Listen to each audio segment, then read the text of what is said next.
The millionaire mindset বইয়ের লেখক Gary Robert খুবই গরিব পরিবারে জন্মগ্রহণ করেছিলেন।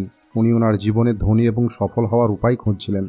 যখন উনি কলেজে পড়াশোনা করতেন তখন উনি কিছু বিলিয়নারের ইন্টারভিউ নেওয়ার কথা চিন্তা করেন, এটা জানার জন্য যে এমন কি সিক্রেট আছে যা বিলিয়নার মানুষগুলোকে সফল তৈরি করেছে।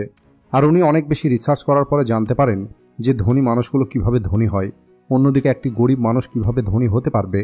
আর এই সব কিছুকে গভীরভাবে অ্যানালাইজ করার পরে উনি এই বইটা লিখেছিলেন। এই বইয়ের মধ্যে উনি এমন অনেক সিক্রেট বলেছেন যেগুলো জানার পরে যে কোনো মানুষই ধনী হতে পারবে। আর আজ আমি আপনাদের এই বইয়ের মধ্যে বলা সিক্রেটগুলোই ডিটেলসে বলবো। তো চলুন শুরু করা যাক। একবার ব্রায়ান ট্রেসি একটি সেমিনার করছিলেন, আর ওই সেমিনারে একটি ছেলে উঠে দাঁড়িয়ে ব্রায়ান ট্রেসিকে জিজ্ঞেস করেন, আমার বয়স হলো 21 বছর, আমি আমার বন্ধুর সঙ্গে একটি ভাড়ার বাড়িতে থাকি, আমি প্রতি মাসে $100 সেভ করি, আর ওই টাকাটা আমি বন্ডে ইনভেস্ট করে দিই, আর এটা আমি বিগত 5 বছর থেকে করছি। আর এখন আপনি কি আমাকে বলতে পারবেন আমি কি আমার জীবনে কখনো ধনী হতে পারবো? এটা শোনার পরে ব্রায়ান ট্রেসি বলেন, যদি তুমি $100 প্রতি মাসে সেভ করো আর সেটাকে বন্ডে ইনভেস্ট করতে থাকো, তাহলে এতে কোনো সন্দেহ নেই যে একদিন তোমার কাছে অনেক বেশি টাকা থাকবে আর তুমি ধনী হয়ে যাবে। কিন্তু তুমি ওই টাকাটা তখন পাবে যখন তোমার রিটায়ারমেন্টের বয়স হয়ে যাবে। আর যদি তুমি 60-65 বছর বয়সে গিয়ে টাকার কোনো ইম্পর্টেন্স দেখতে পাচ্ছ না, তাহলে তোমাকে ওই কাজটা করতে হবে যেটা সমস্ত ধনী মানুষগুলো করে থাকে। এমজে ডিমার্কোর বেস্ট সেলিং বই দ্য মিলিয়নার ফার্স্ট লেনে এই কনসেপ্টটাকে ডিটেলসে বলা হয়েছে। এই বইতে অথর বলেন, এই পৃথিবীতে 3 রকমের মানুষ আছে। প্রথম হলো সাইড ওয়ার্কার। এই লিস্টে সেই সমস্ত মানুষগুলো আসে যে মানুষগুলো যত টাকা রোজগার করে এরা ঠিক ততটা টাকাই খরচ করে দেয়। এই মানুষগুলো বিশ্বাস করে যে ভবিষ্যৎ সম্পর্কে চিন্তা করে কি লাভ, কারণ কাল কি হবে সেটা তো আর কেউ জানে না। আর এই কারণেই বর্তমানে প্রাণ ভরে বাঁচতে হবে। আর এমন মাইন্ডসেটের মানুষগুলোর উপরে সমস্যা তখন আসে যখন এদের জীবনে কোনো দুর্ঘটনা ঘটে, যেমন কোনো রকমের মেডিকেল ইমার্জেন্সি অথবা জব হারিয়ে ফেলা। তখন এদের কাছে এই সমস্যা থেকে বেরিয়ে আসার জন্য কোনো টাকা থাকে না, আর এরপরে এদের বাধ্য হয়ে লোন নিতে হয় অথবা নিজের বন্ধু পরিবারের কারোর কাছে থেকে টাকা ধার নিতে হয়। আর এরপরে এরা সারাটা জীবন ওই লোনের জালে ফেঁসে যায় এবং ওই লোন পরিশোধ করতে গিয়েই এদের জীবন পার হয়ে যায়। এদের জীবনটা ওই র্যাট রেসের মধ্যে চলে যায়। অর্থাৎ এরা তখন প্রতিদিন ঘুম থেকে উঠে নিজের ইচ্ছার বিরুদ্ধে কাজ করতে যায় আর বাড়ি ফিরে এসে মোবাইল দেখতে দেখতে ঘুমিয়ে পড়ে। আর পরের দিন এই রিপিটেড সাইকেলটা পুনরায় চলতে থাকে। আর এমনটা নয় যে এই সাইড ওয়ার্কার মানুষদের রোজগার কম হয়, এদের স্যালারি যথেষ্ট ভালো হয়। এদের স্যালারি যখন বাড়ে তখন এরা এদের খরচকেও বাড়িয়ে তোলে, যে কারণে এরা না কোনো সেভিংস করতে পারে আর না অন্য কোথাও ইনভেস্ট করতে পারে। আর এদের লাইফে যদি কোনো ইমার্জেন্সি সিচুয়েশন নাও আসে, তারপরেও রিটায়ারমেন্টের বয়সে এদের অনেক সমস্যার সম্মুখীন হতে হয়। এর কারণ হলো এদের কাছে রিটায়ারমেন্টের কোনো টাকাই থাকে না, কারণ এরা আগের জীবনটা এনজয় করতে গিয়ে কাটিয়ে দিয়েছে। দ্বিতীয় টাইপের মানুষ হলো স্লো ওয়ার্কার। এই রাস্তাটা সাইড ওয়ার্কারের থেকে ভালো, কারণ এদের কাছে অন্তত রিটায়ারমেন্ট অথবা ফাইন্যান্সিয়াল একটি গোল থাকে। এই রাস্তায় যে মানুষগুলো চলে এরা সেভিংসের ওপরে খুবই মনোযোগ দেয়। এই মানুষগুলো যে কোনো জিনিস ডিসকাউন্টের টাইমে কিনতেই পছন্দ করে। এই মানুষগুলো ফালতু খরচ খুবই কম করে। এই মানুষগুলো ভেবেচিন্তে বড় সিদ্ধান্ত নেয়। এই মানুষগুলো সবসময় টাকা সেভ করার কথা চিন্তা করে আর নিজের টাকা গোল্ড অথবা এফডিতে ইনভেস্ট করে দেয়, যাতে এদের যখন রিটায়ারমেন্ট করার বয়স আসবে তখন এদের যেন কোনো রকমের সমস্যা না হয়। আর এরপরে এরা টাকার চিন্তা না করেই বাকি জীবনটা বেঁচে থাকতে পারে। কিন্তু এটা তখনই হয় যখন এদের বয়স 60 থেকে 65 বছর হয়ে যায়।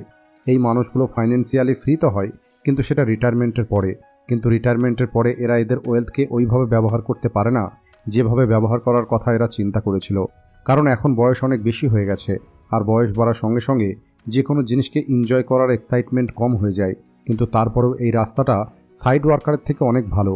কিন্তু যদি আপনাকে অল্প বয়সেই ফাইন্যান্সিয়াল ফ্রিডম অ্যাচিভ করতে হয় আর অল্প বয়সেই রিটায়ারমেন্ট নিতে হয় আর আপনার টাকাকে অল্প বয়সেই এনজয় করতে হয়, তাহলে আপনাকে এই তৃতীয় রাস্তাতে চলতে হবে। তৃতীয় রাস্তাটা হলো ফার্স্ট লেন। আপনি কি জানেন এই বইয়ের লেখক এই ফার্স্ট লেনের রাস্তাতে চলেই মাত্র 37 বছর বয়সে রিটায়ারমেন্ট নিয়েছিলেন? এর কারণ হলো এই রাস্তাতে চলা মানুষগুলো এমন একটি বিজনেসের মালিক হয় যেখানে এরা এমন একটি সিস্টেম তৈরি করে যার ফলে এদের টাকা রোজগার করার জন্য অ্যাক্টিভলি কাজ করার প্রয়োজন হয় না। এদের তৈরি করা সিস্টেম এদেরকে রেগুলার প্যাসিভ ইনকাম দিতে থাকে, যে কারণে এদের কাছে অনেক বেশি সময় থাকে আর এরা এদের জীবনটাকে উপভোগ করতে পারে। ফার্স্ট লেনে যে মানুষগুলো চলে এরা সেভিংস ও বাজেটিংয়ের উপরে বেশি মনোযোগ দেয় না, বরং এরা এদের সম্পূর্ণ ফোকাসটা কেবল ইনভেস্টিংয়ের উপরেই লাগায়। নিজের টাকাকে কিভাবে ইনভেস্ট করা যাবে আর টাকা দিয়ে কিভাবে টাকা তৈরি করা যাবে এর উপরে মনোযোগ দেয়। যদি এরা অল্প একটু টাকা রোজগার করে তাহলে তারা সেই টাকাটাকে সেভ করার পরিবর্তে ডাইরেক্ট ইনভেস্ট করে নিজের টাকাকে কাজে লাগিয়ে দেয়।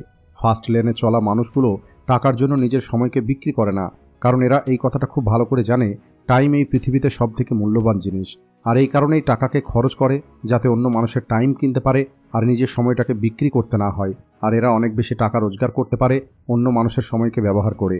আর এরা কোনো রকমের কাজ না করেই কন্টিনিউ টাকা পেতে থাকে আর সবশেষে ফাইন্যান্সিয়ালি ফ্রি হয়ে যায়। আর এখন নিশ্চয়ই আপনার মনের মধ্যে একটি প্রশ্ন আসছে, আমি কিভাবে ফাইন্যান্সিয়ালি ফ্রি হতে পারবো, অথবা আমি কিভাবে এই ফার্স্ট লেনের রাস্তাতে চলতে পারবো। আর এর জন্য কেবল দুটো রাস্তা আছে। প্রথমত, আপনি আপনার গাড়ি নিজেই ড্রাইভ করুন, অথবা আপনি অন্য গাড়িতে বসে পড়ুন আর আপনি এনজয় করতে করতে এগিয়ে চলুন আর সব কিছু গাড়ির ড্রাইভারের উপরে ছেড়ে দিন। অর্থাৎ ফার্স্ট লেনে চলার ওই দুটো রাস্তা, বিজনেস অথবা ইনভেস্টমেন্ট। কিন্তু একটি সাকসেসফুল বিজনেস ক্রিয়েট করা বাইরে থেকে দেখতে যতটা সহজ মনে হয় এটা ততটা সহজ নয়।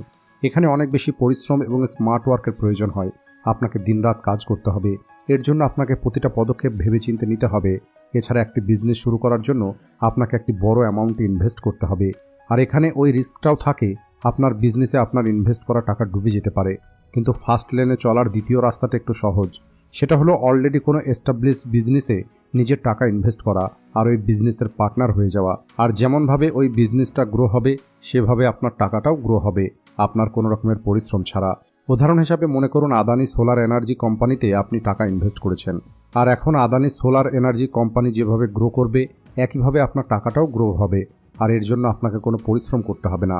আর এভাবে আপনি আপনার টাকাকে আপনার কাজে লাগাতে পারেন আর আপনার টাকা আপনার জন্য আরও বেশি টাকা রোজগার করে দেবে। আর আপনি এটা ছোট অ্যামাউন্ট দিয়েও শুরু করতে পারেন।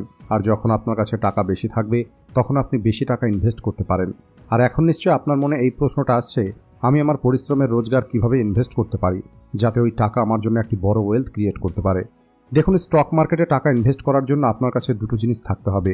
প্রথমত স্টক মার্কেট সম্পর্কে নলেজ, আর দ্বিতীয় হলো আপনার ধৈর্য। সবার প্রথমে আপনাকে এটা জানতে হবে যে কোম্পানিতে আপনি আপনার টাকা ইনভেস্ট করতে যাচ্ছেন ওই কোম্পানির ফাইন্যান্সিয়াল কন্ডিশনটা কী রকমের, কোম্পানির ফান্ডামেন্টাল স্ট্রং আছে কিনা, ওই কোম্পানির বিজনেস মডেল ভালো নাকি খারাপ, ওই কোম্পানি কি ফিউচারে গ্রো করবে, ওই কোম্পানির কাছে কি কোনো ফিউচার প্ল্যান আছে।